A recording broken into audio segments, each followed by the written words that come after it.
Hi, everybody. This is Jeff Overturf with WTFradio.me. I'm sitting here with Joe Corley. How you doing today, Joe? Good afternoon, Jeff. Good to speak with you. Cool. Listen, tell everybody a little bit about how you got introduced into karate and how old you were and where it was and all that. Well, my dad was a career military guy, and when I was a kid, at age 6, my dad gave me a baseball glove and a pair of boxing gloves. The two things I ended up enjoying most in my life were playing baseball and fighting. And as a military brat, we would travel the world. We ended up in Austria, Germany, Washington, D.C., and other places. And my dad taught me early on that when I arrived in a neighborhood, that bullies were going to try to introduce me to the neighborhood and were going to try to intimidate me. And it was okay for me to defend myself against these bullies using the boxing techniques that my dad had taught me. And primarily, I had a good, solid, fast left jab and a good right cross. And so that was my introduction in my era to how it was that men were supposed to conduct themselves. And then when my dad passed away at age 10, I was back here in Atlanta and re-enrolled in a military school. He had enrolled me in a military school in the first grade. And so we were away in other cities in the second, third, and fourth grade. And so back in the fifth grade, I ended up with those kinds of classmates whose parents sent them to military school. And as you know, they either do that so they'll get a military education, or they'll do that so that they don't have to deal with them at home anymore. Those were my classmates, and those were the kinds of people that I had been trained to use my boxing skills against by my dad. So I ended up having more fights in military school than anybody else there.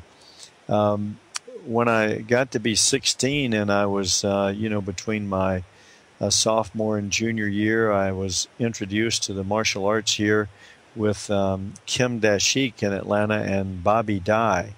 And I went there basically to learn how to break bricks so that I could break the heads of bad guys. I had realized that adults at that time fought more viciously than kids.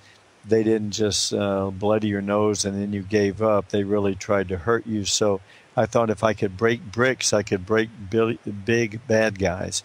And, in my first class, I found a home. I punched and kicked and screamed, and they said, "Good job," instead of putting me on the bull ring like they did in military school when I would get caught fighting.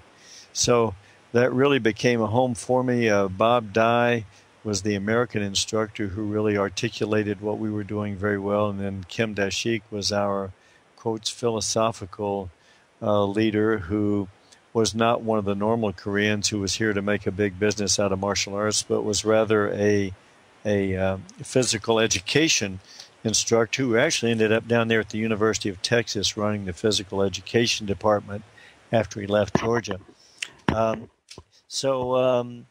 For the first 10 years, I was in this Korean system. My instructor left Atlanta. He brought another Korean over. We had him with us for 4 years, but he was not as likable, charming, and fuzzy person as my first instructor was. And as happened in many of the schools, he ended up leaving and trying to take the students with him.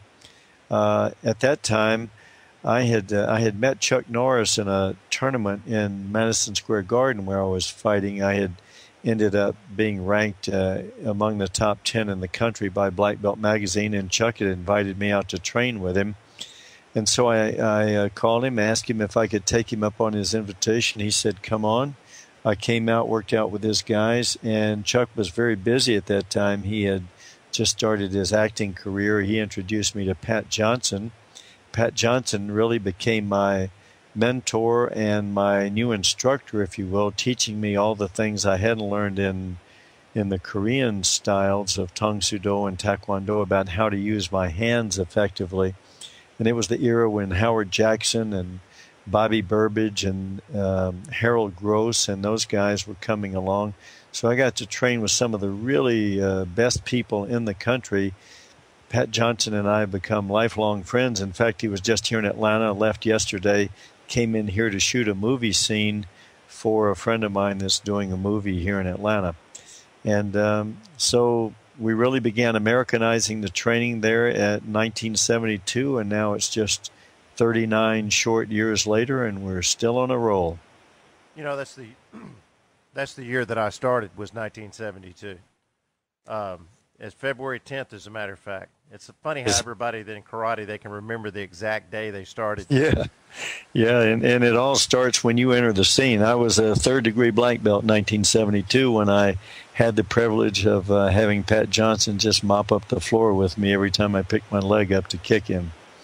Oh, yeah. I had Skipper Mullins, Alan Steen, Demetrius Avanis, and all of those guys. And later on, a little, not too much further along, Roy Kervin also. So, wow, you had some great guys to beat on you. Oh, yeah, definitely. And then there was, of course, there were all their students, Dennis Cox, Ronnie Cox, Kirby Fugate, Max Olson. Oh, yeah. Oh, you know, a lot of the great big guys, too. Yeah. And, you know, that's funny. You were talking about the reason you got started. I was the same way. I was in East Dallas, and I just moved here from Victoria. And I wanted to beat up all the rednecks, you know, guys that picked on smaller guys, because I wasn't a big guy when I was growing up. Yeah. And so I took self-defense for the same reason. But after the second week that I had started, I blew off the whole street fighting thing and said, this is my new sport. Likewise. Yeah, because, you know, once you found out what was involved in it, from the sport aspect is where the good fighters were. The people that wanted to come in and just be tough guys, they seemed to kind of fall to the wayside, you know, at some point in the first year of their training. Yeah, that's exactly right. They didn't want to pay the price to be tough. They just wanted to be automatically tough. If we had have copy and paste at that time, it would just been Control C and Control V, and they'd be tough guys. You'd send them home. Right, exactly.